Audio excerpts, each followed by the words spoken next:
Okay, Bearwood here.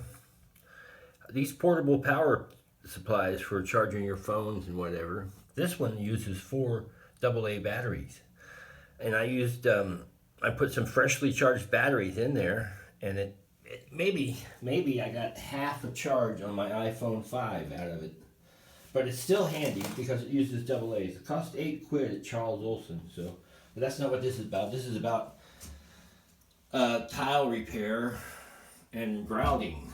Now, done something different here, which is not unusual for me. Where's that little tool I found? Oh, here's my little razor scraper. I put this on maybe an hour ago. This grout, and I'm slowly working to get to the point where I'm just got the grout that I want to leave in the joints, because the joints are so thin. I didn't want to take a chance on wiping the stuff out before it got hard. So I'm waiting carefully while that dries, and I'll just keep plugging away at this, doing this. It might be a hard way to do it, but I think it's going to turn out pretty good. Waiting long enough for that stuff to set, because the depth of the joints is pretty thin, and down here is a pretty good repair job that we've done to repair. Down there, I had help with that. And it's just a matter of waiting for it to dry. Now this stuff sets up in 30 minutes or so that's not going to be long now. Now the other job I'm doing right now is this door. Now, when you open the door, the outside edge was sticking up there. So what had happened is the door had fallen.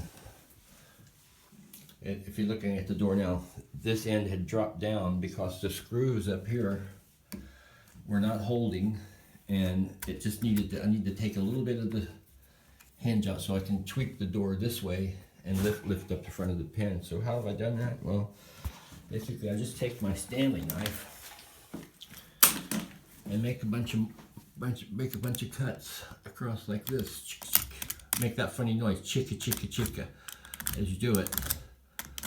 Okay, and then take a chisel, or you could do this if you wanted to. If you didn't have a chisel, just take your Stanley knife and cut that stuff out.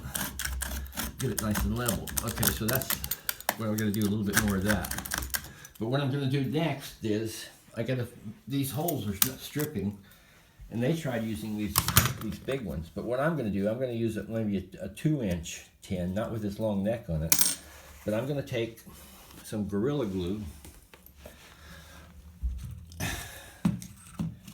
and mix it, just pour some out on top of this, and I'm going to take these little cuts of wood that I just cut off the edges of this piece of wood with my Stanley knife. Got a bunch of them here.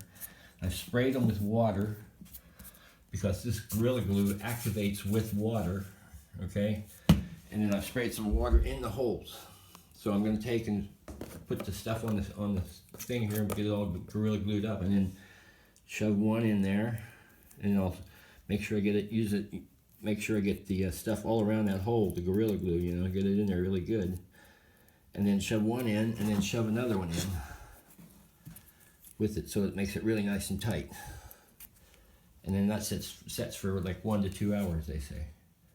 So all I got to do now is clean that joint up a little bit there, and I can put those things in. And I need a little bit of oil or WD-40 or something on this hinge because it's driving me crazy. And that's it for now then. Gorilla Glue again, I think it's pretty good stuff the way it expands. And that might be good. I was going to use 2-part epoxy, but it doesn't actually expand. So there we go.